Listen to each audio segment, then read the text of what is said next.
This is music attorney Randy Ojeda. As an attorney, I've helped artists and bands secure hundreds of thousands of dollars in advances, and I've collected even more money in unpaid royalties owed to songwriters and producers. I've negotiated licensing deals, label deals, publishing and management deals, and so much more. And right now, I'm offering a free initial consultation for all artists because I truly believe that all musicians should have access to quality legal services. So find out what my firm can do to help your music career. Head to randyojedalaw.com and book a free consultation now. Welcome to Cigar City Radio. I'm your host, Randy Ojeda, and making the magic happen, Mr. Jason Solanas. Do you know what I think of people that... What do you think of them? I think that they can gobble. They can just fit them all the way down. I hope that... And they want more. And they start taking videos.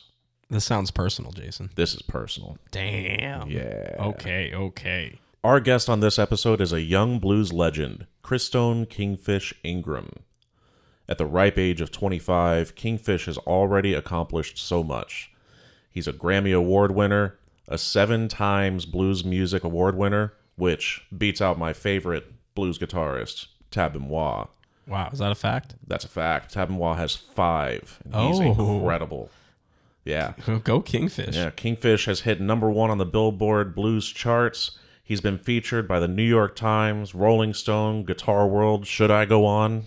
Washington Post. I mean, you name it. If it's a publication that talks about blues guitarists, he's probably been talked about. He's been featured in the Netflix show Luke Cage, as well as the video game Red Dead Redemption Online. He has both music in Red Dead, and he's a character, as he talks about it. Is he a character? Yeah, he's a character. That's sweet. Yeah.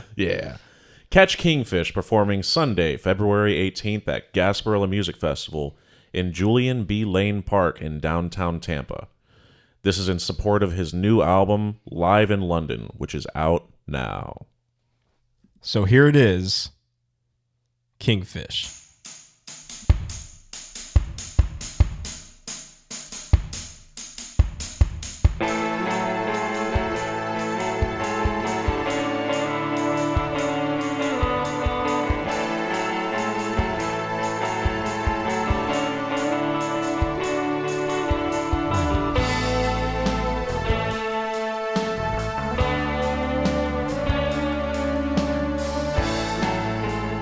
All right, we are here with, can I call you Kingfish? Am I allowed to call you Kingfish? Oh, sure. Yeah, most definitely. We're here with Christone Kingfish Ingram. He is performing Sunday, February 18th at Gasparilla Music Festival right here in downtown Tampa at Julian B. Lane Park. Definitely looking forward to that performance. Tickets are still available at GasparillaMusic.com for single day or weekend long passes. So be sure to check that out. Kingfish, how you doing today? Man, I'm doing great, man. Thank you for having me on. Yeah, no, thanks for coming on. We really appreciate it. So I want to start at the beginning, the beginning of Kingfish. So you were born in Clarksdale, Mississippi. Yes, sir. Yes, sir. So if you gave me a map of Mississippi, I could not find Clarksdale on that map. Like where is Clarksdale? What is it like growing up there? Clarksdale is like is in the northwest part of Mississippi. Like I want to say south of Memphis, about maybe 90 minutes. Yeah, man. Yeah, but still the deep south for sure.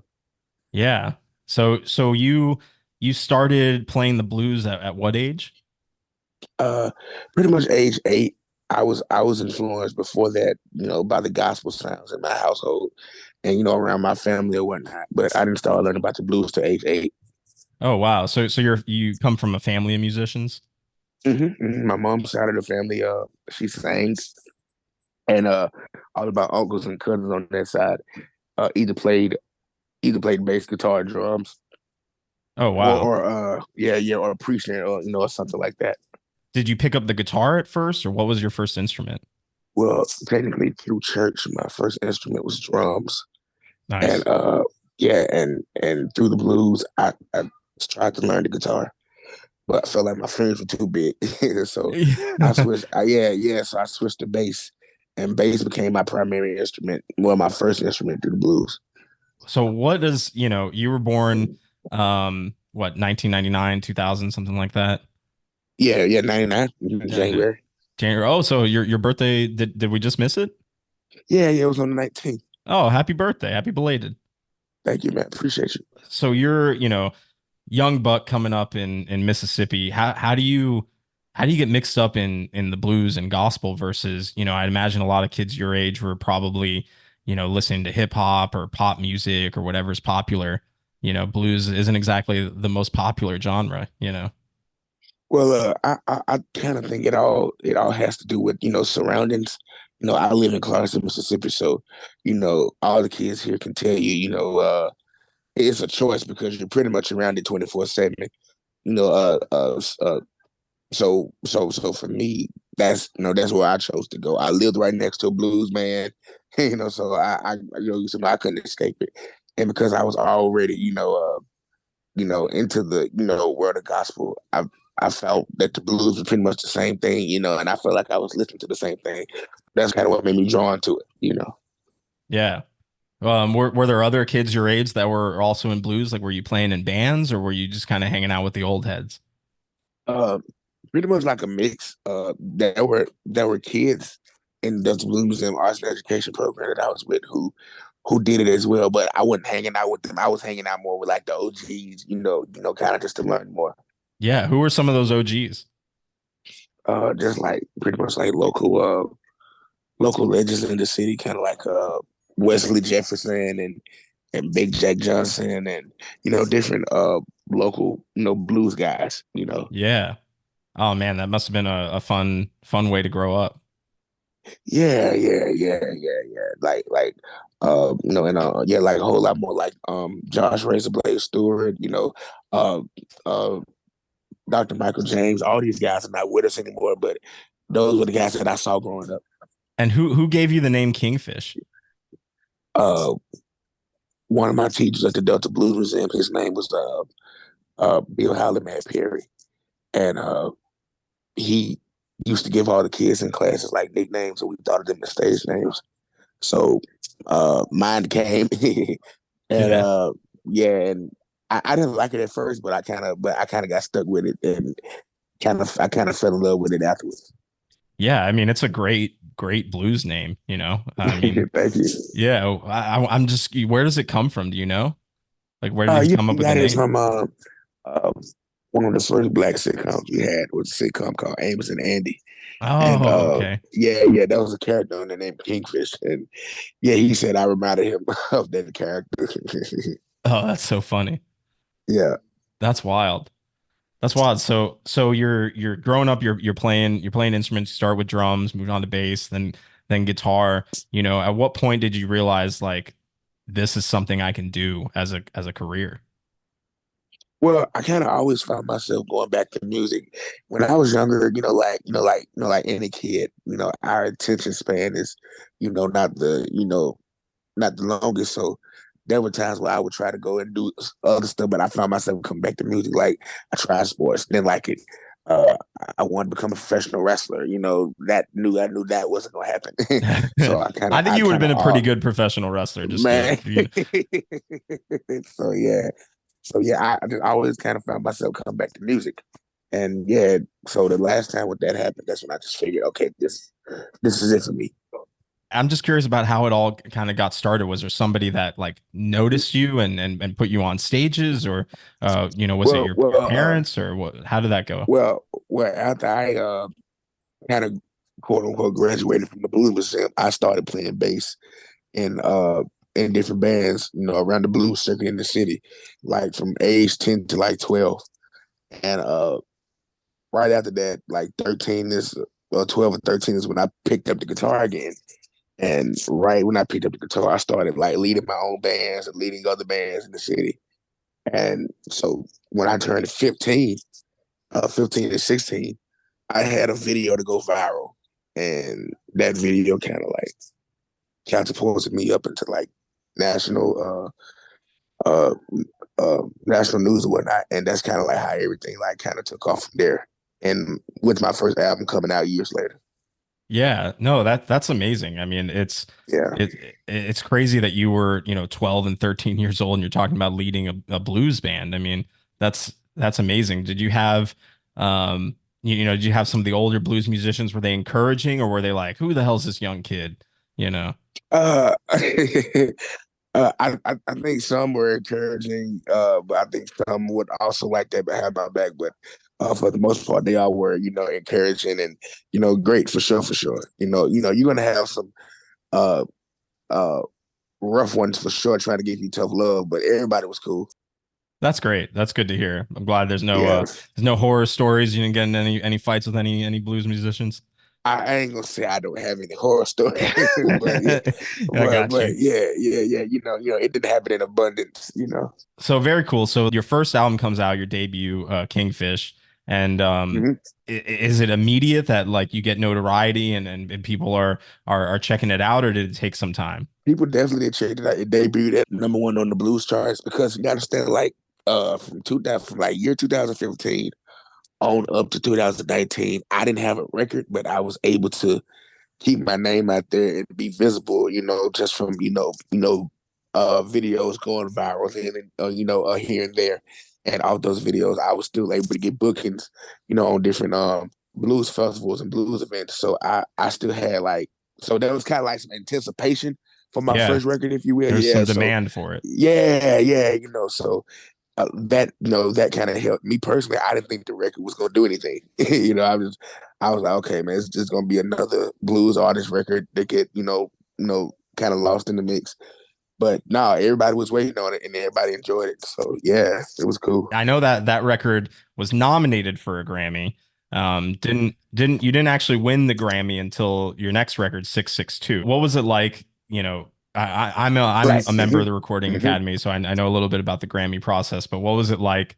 Actually like getting the news that hey, you're nominated for a Grammy. Dude, I never forget. I woke up that morning and my phone was just going off, and I'm like, "Hey man, what didn't happen?" I looked on Facebook and somebody was like, "Man, congrats on your Grammy nomination," and I was like, Yeah. "No, no, man," because I wasn't even thinking about it at the time. I was like, "No, this can't be." So I went and looked. I looked on the Grammy website, and lo and behold, Kingfish was on there. So yeah, man, it was a great experience. Like I said, I was new to that world, and got the chance to go to the ceremony that year. It was all new to me. It was great. Yeah, you went out to the actual Grammy show and sat in with the Taylor Swifts and the Drakes of the world. Yeah, pretty much. Oh, that's cool, so cool. Yeah, all the Lil Nas X's and the Ellens and stuff like. Yeah, did you get any good pictures, any good FaceTime with any of the big ones? Nah, man. I'm too shy for that. Oh yeah, I feel like I'd be the same way. Like I don't know how I would Right. approach a Drake and be like, oh, let me get a picture. Exactly. Uh, but you've been fortunate over your career to work with a lot of great artists. I mean, Buddy Guy and all these kind of blues legends. Has there been somebody that you've been starstruck by that you just can't believe that you're meeting? Man, I recently met uh Robin Thicke. Oh wow, yeah, and yeah. yeah, man, and he was actually cool and might be doing some work with him in the future. So that Oh, was that's pretty cool, awesome. man. Yeah, I don't think I've ever met an artist like, from the mainstream world that high. So yeah, man, it was cool. Yeah, well, I know like you've done some, collaborations. Like I remember seeing you on Rock Hymns Tiny Desk Right, yeah. concert, Hmm. and Yeah, exactly. you have that song with Big Crit too, Another Life Goes By, like, Hmm. so are you a fan of more popular music and hip hop as well? Oh, definitely, man. From the new guys like Kendrick and J. Cole to I'm real big on like '90s West Coast hip hop. So Yeah. like the Snoop, the Snoops, the Nate Doggs, the DJ Quicks, and stuff around that era. Yeah, no, you're speaking my language. I'm all about, like Warren G and Regulators and Yeah, that's Dog Pound, all that. Yeah, yeah, that's my vibe, man. I would love to see you soloing on some of those beats. That'd be amazing. yeah, man. Hey, thank you, man. I would love to, man. I've always been attracted to that, that funkiness. Yeah, yeah, the G-Funk era, you know. Right. That's awesome. It's awesome. And then, I was really surprised. I remember when I saw that you were touring with Vampire Weekend. I think that's another one where it's like, huh, blues and Vampire Weekend. I wouldn't put the two together, but you did. Well, Yeah, man, Ezra. Yeah, man, Ezra and the guys, man, they're like, really dope, really great people. Ezra, he said he found me on Instagram and he felt like, hey, man,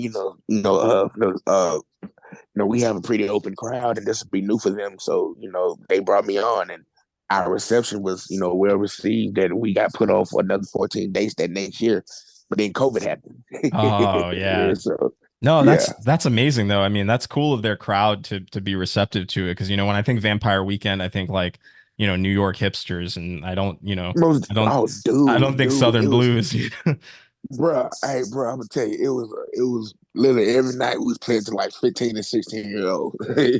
That's awesome. like so yeah, it was cool. Like even their parents, you could tell the music was resonating a little bit more with their parents because they were the ones coming up to us. But yeah, it was cool. It's cool that you're resonating with younger audiences too. I know for a lot of people, probably one of the introductions to Kingfish and to your music was you were on the Netflix show, the Luke Cage show, Right. and Hmm. I saw you on that, and I was like, I remember looking at it like, is that Kingfish? Yeah, Um, man. Yeah, how did that come about? man.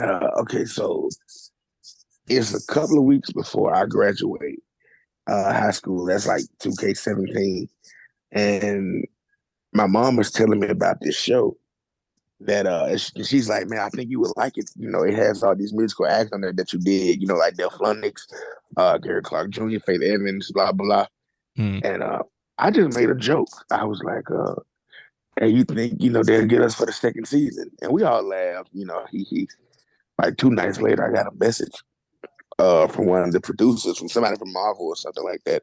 And they was like, yeah, the producer wrote you in the show, and we'd love to have you come on. And I want to say like some months later that fall, uh, we went to New York and we recorded it. Man, it was great. We did the music in L.A. and shot the scene in New York. So Oh yeah, it wow. was cool. Yeah, man, it was cool. That what was it like being part of a big production like that? Man, it was my first like taste of that. So just to see how everything worked as far as the cameras and we had to do scenes like 10 times over. After a while it gets tiring, but it was cool. And for me it was a challenge because what I play and sing on a record, I'm a field guy, so I just can't like replicate that. So I had Right. to like, yeah, I had to like, go. I had to like really study the records just to sing with them and everything. So yeah, Yeah, because you would have to play the same thing every time, right? exactly, pretty much. Yeah, yeah. Same riffs, same notes, all of that. Wow, yeah, and that can be tough for somebody that is more improvisational and plays off a feeling, like you said. Exactly, So yeah, but but it turned out cool. And then I remember we filmed like up to like 3 a.m. It was crazy. We started like 3 in the afternoon and stopped at 3 a.m. Oh man, I bet your Yeah. fingers were exhausted after that. Oh, you know it. Right on. That's cool, man. I think that's one thing I really respect about you is you're doing a lot more than just playing the blues. Like you're doing these other appearances and like I know you did some work with like Red Dead Redemption, the video game. You know, Right, exactly. so yeah, how does something like that come about where are you do you play video games? Are you a gamer? Yeah, I do actually. Yeah, I was at the time I was an avid player of Red Dead, and they, kind of like Ezra, they found me and they had reached out, and they were just looking for like a blues theme for their new DLC pack or whatever. Yeah. And yeah, me and my manager and I we wrote the song together, and I went up to Memphis, and they also wanted me to, play the character as well. So that was my first little taste of voice acting, and yeah, man, it was a great experience. It turned out Yeah. great. Yeah, you actually played a character in a video game. That's so cool. Yeah, it's nuts, right? So what games do you Yeah, play? You say you're a gamer? Besides Red yeah, Dead? yeah. Yeah, I'm into I hope this doesn't offend anybody, but I'm into like violence. So, Yeah. like violence and gore and stuff like that. So obviously Red Dead, obviously GTA, Yeah. yeah, man, I'm into wrestling, so I play the wrestling games, UFC, stuff like that. Yeah. Oh, cool. Yeah, I'm big into wrestling too. I'm a little bit of a wrestling nerd. So, Oh uh, yeah, oh hell yeah. That's yeah, what's up. that's the Royal Rumble is going to be here in Tampa, and I think this weekend or next Uh, week. uh, Um, nice, nice, nice, yeah, cool. yeah. So we definitely big wrestling fan over here. But that's super cool. I love. Maybe you'll get a chance to perform in the next GTA game that they're working on now. Hey, hey, man, I hope so, man. I hope there's a spot for me somewhere. I'm putting it out into the universe now for you, and I know it's gonna come back, and you'll Thank you'll you, be brother. you'll I be like, I appreciate I it. remember that Cigar City Radio podcast. He said GTA, and GTA came calling. That's what's gonna happen. Thank you, man. You know it. You know it. Cool. So the new album is called Live in London. You recorded it at the garage in London, UK.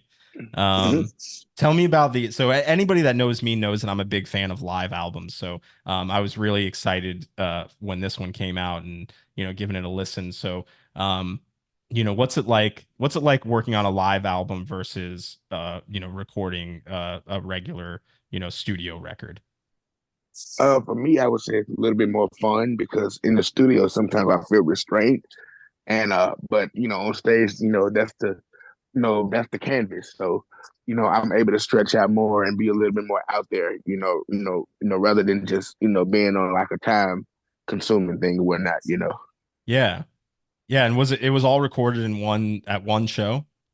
Hmm. Hmm. That's Yeah, pretty much one whole set. that's very cool. Yeah, it's a great record. Sound is awesome. You can tell like there's so much energy in the crowd. Um, and some great solo work. And just awesome licks on your end.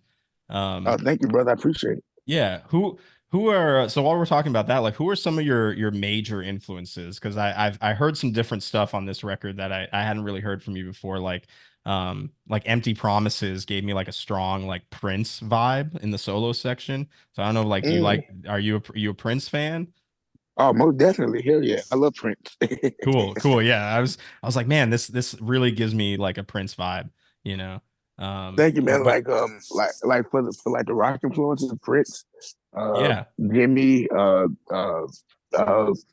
Gary Moore, all those guys, man, it's pretty much been like, influences, when it came to like the rock sound and stuff. Even Funkadelic, stuff from them. Yeah, cool. That's awesome. Yeah, Prince is actually my favorite guitar player, and people like kind of look at me weird when I say that because you don't really think of him as a guitar player. Right, Um, right, right. but he was just like so incredible and could play, virtually anything, I feel like, and make it work, you know. Oh yeah, man, he can stand with the best with them. He can stand with the best of them. Like Prince was that guy. Yeah. Oh yeah, yeah, absolutely. I mean, there's a reason why he's Prince. Exactly. Yeah. So you're performing Sunday, February 18th at Gasparilla Music Festival. Have you ever been to Tampa before? Yeah, say that I have. If I have, I don't remember. But I think this is my first time playing the Tesla. I think it might be. I Yeah. can't, I feel like I would have gone to the show had Excuse you me. come sooner.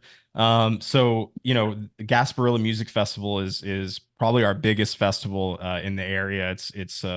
We're blessed to have it just in our backyard, and there's been amazing performances and amazing performers every year. So, what can people look forward to for your performance at Gasparilla this year? Man, it's like a moving train, pretty much, man. We're gonna have a lot of funk, a lot of blues, just a little bit of smoothness, just gonna be a great time, man. We're gonna, serve it up. So it's gonna be dope for sure, for sure. All right, I'm looking forward to it. I can't wait. So I'll be front and center for you, man. It'll be exciting. Um, Appreciate it, brother, for yeah, sure. and the hopefully the weather will be nice. This is a good time of year to come to Tampa. It's not hopefully not too hot, and hopefully the rain stays away. Last year, the festival actually did get rained out. So we're, Oh fingers, wow, yeah, wow. fingers Well, let's hope crossed. that that happens this time. Yeah, most Fingers definitely. crossed that, yeah, we're all good this year. And, because I imagine performing in the rain is probably not the most fun thing to do. Not at all. There's a lot of gear up Yeah, there, a lot of electricity happening to be performing in the yeah, rain. Yeah. yes, sir. So right on. Well, we're pretty much towards the end of our time, so I just wanted to see, is there anything else you want to share with our audience, or anything else, we can look forward to besides obviously the performance and the new record live in London, and all your great success. Man, I just thank everybody for the support, man, and yeah, man, this new tour that we're about to embark on, our spring tour here, more fish, and which the Tampa Date is a part of. I can't wait to see everybody. Thank you. Yeah, awesome. So where can our listeners find you? What are your social medias? Go ahead and shout all that out for us. My website is callmekingfish.com, and it has all of my social media on there. I have the same handle on everything, which is at Call Me Kingfish, so it's easy to find. So yeah, but on the website you can find dates, updates, different little things about us coming. It shows the calendar. Now, hopefully not, but yeah, man, yeah. Awesome. Awesome. Are you the one running your socials, or do you got a team for that? Pretty much half and half. I'm on there, and my manager is on there. So yeah, yeah, Okay, so it's still me. all right, so when people comment about, putting you on the next Grand Theft Auto game and all that, you're going to be the one responding. Pretty much. All right. Good to hear. Good to hear. Well, this has been fun. Thank you again so much for joining us. Big shout out to Kingfish Ingram. Check him out Sunday, February 18th in downtown Tampa, and check him out. Check out all of his music. There's a lot of great records. We just sort of scratched the surface today. There's so much to explore in your catalog, man. So thanks again for joining us. No problem, and thank you for the opportunity. I appreciate it.